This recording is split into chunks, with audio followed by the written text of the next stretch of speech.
A lot of you guys have been asking how we like the 2025 and up Ram 2500 truck. Now, my brother gave his review on the channel. He's a lifelong Ram fan, going from the second gen trucks on ever since we were essentially able to drive. I, however, have had a Super Duty truck since about 2014 and am quite a vocal fan of this platform for many reasons. I have plenty of videos diving into details of that. However, this past week, I've been able to steal Cole's keys and I want to give my 2 cents on the subject. So here's my review of the 2025 Ram 2500 as a Ford owner.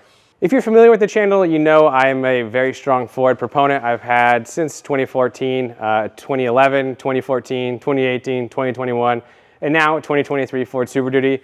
And they've always been my favorite as compared to the Rams. So, a few of the areas I've always thought they've been a little superior. Just kind of the interior and the tech and just overall comfort there. The transmission, the Ram 2500 trucks, once they switched to the 68 trans, and especially the 2014 and up trucks, I've always thought the shifting was pretty wonky. You would turn the corner, hit the accelerator, and it felt like it took 2 business days to shift. Then you always had the responsiveness, right? The Ford Super Duty, especially when they went to the 10-speed transmission, but even in the earlier 6.7s, the throttle pedal was just a lot more responsive. Yeah, the Cummins trucks have a ton of torque, but in actual practical usability around town and even towing, pulling out in front of traffic and things like that, the Fords are just much more responsive, and so that's been something I've always been a fan of with that platform. However, again, Cole left town, we needed the truck here, so I went to his house, picked it up, and after driving it for a week, commuting in LA traffic, weekend trip with the kids, I've actually found myself to be quite a fan of this 2025 Ram.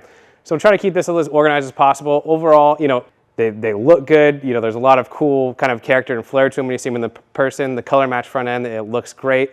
And then we move into the interior. The interior, while still similar to what we've experienced in the 2019 trucks, is just a little bit more refined. And this technology, in my opinion, finally is its own.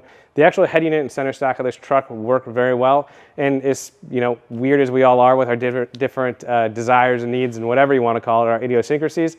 I was always kind of frustrated with the Ram head unit, and I think now that this 2025 unit, I haven't driven a whole lot of the 2023, 2024 trucks, but this 25 works extremely well, and it's very user-friendly, and it just has a fluid flow to it, and it's much easier to use. You've still got all the buttons for the AC controls and things like that, which I think most of you agree is like the dumbest auto manufacturer move of our generation, is when they remove all those buttons and make it a screen. So you still have all the AC controls to the side, all that good stuff. And I love driving this truck. As far as an interior perspective is concerned, also being the mega cab, something the Ford can't touch, that behind the seat storage, enough space for Shaquille O'Neal to sit behind you. It's very cool, and especially once you have 2 kids, a dog, it's very useful as well. The biggest difference in the 2025 Ram 2500, 3500 trucks is essentially the drivetrain. However, the 8-speed transmission, obviously that's going to be the talk of the town as far as the updates concerned for this truck. And I'm very happy to say, as just a diesel truck enthusiast, it's a huge improvement. And again, when I would drive Cole's or my dad's Ram 2500s, it always just seemed super laggy. Obviously, you had the pedal monsters, guys delete the trucks, all those other products aside.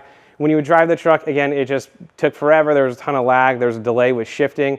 I was never really a fan of it. And obviously, as everyone may know, once you get comfortable driving your own truck with how you accelerate, you expect other vehicles to do that. But the Ram was an extreme disappointment in that department. Now at this 8-speed, it's noticeably faster of a truck, smoother shifting. You don't actually feel or notice it shift, similar to how the Ford 10 speeds are. And so that's been a very solid upgrade, in my opinion, for this platform. And as far as making it a good all-around, whether commuting truck, towing truck, I think that 8-speed really brings it into the modern era of diesel trucks and makes it very usable in all situations. Now, as I also mentioned, responsiveness is also through the roof. Now this truck, you can chirp the tires, something I actually never really did when driving the older 2500 trucks, unless there was a pedal monster, the truck was deleted or something like that. And I think all that stuff is stuff we would prefer to avoid as a new truck owner. However, it seemed kind of like a necessity in the older Rams. Now with this truck, the off-the-line responsiveness is huge, whether you do have a load on the truck or not. And that's just going to make, again, for a more enjoyable experience. You know that when you pull out, or try to merge on the freeway with a load behind the truck, that you just have to get into a little. You aren't flooring it, aren't using a pedal monster, which is just essentially giving it more acceleration anyway. It's just a way more usable truck, and I'm a big fan. Quite honestly, for the longest time, my biggest beef with the Rams was just kind of the interior felt pretty dated. The tech, I'm kind of weird like that. I just like to have things a certain way, and it never really jived that way. And then the throttle responsiveness and overall drivability of the truck just wasn't there. However, again, 1 week in this truck, I'm super impressed. And then you also have the 2 things that Ford can't touch. That's going to be the mega cab, very usable. I was never really a huge fan of it, but now with 2 kids, car seats, all of the junk, that space all gets taken up, and I'm sure most of you guys can agree with me there. Then you have the rear coil spring suspension. This current truck sitting here behind me, in my firm opinion, is the best riding HD truck that I have driven yet to date across all the different platforms as far as around town is concerned. This truck's got the Carly 3¼ inch Pathfinder system, 38-inch tires, the Foundation 18-inch wheels. It's running 45 PSI in the front, 40 in the rear, and I genuinely believe this is the best riding diesel truck that I've driven. I'm sure being a mega cab with that extra wheelbase and weight helps. That Pathfinder system is, again, tuned just around all-around comfort, and I couldn't argue that I think that is the best system for this application. And this is an excellent around town truck. Jumping ahead of a few of the YouTube trolls, yes, the trucks will still be used to tow, but we all have 5-day-a-week jobs where we have to go to work, so we can't tow always. Looping it all together, I think I'm pretty fortunate to be able to drive all the different trucks that come through our doors. And again, I've just never been a Ram fan, right? Like, I've always had the Super Duty trucks. I've always even talked about them in videos on the different areas I felt they're superior. We've done comparison videos in years past. But personally, you know, when it came in for voting with my own dollar, I always bought the Super Duty trucks because I always just thought it was a superior platform. I do think that finally does change with these 2500 or with the current 2500 and 3500 trucks, except for one thing. My one beef still with the Ram platform, I don't know why they don't do it. There's no telescoping steering wheel, right? For some reason, I love to drive with the steering wheel in my lap. This truck does not allow for that, and I don't understand why Ram hasn't made that update. The 1500s now have it.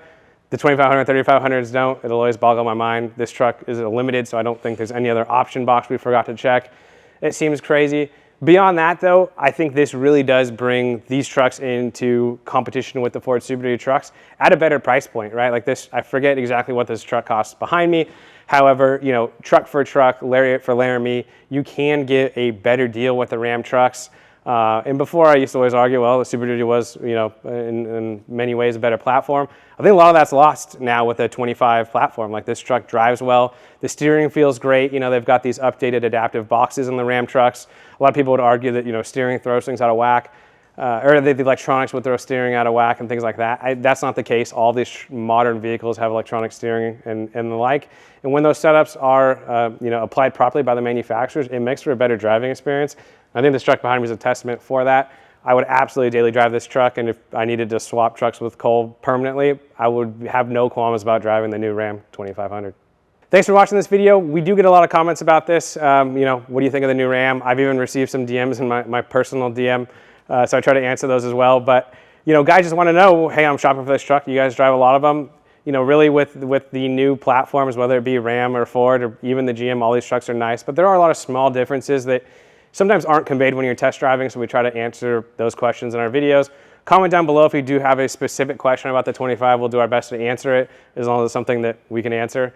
But yeah, if you're new to the channel, give the video a thumbs up if you liked it, subscribe to the channel. We'll see you guys on the next one.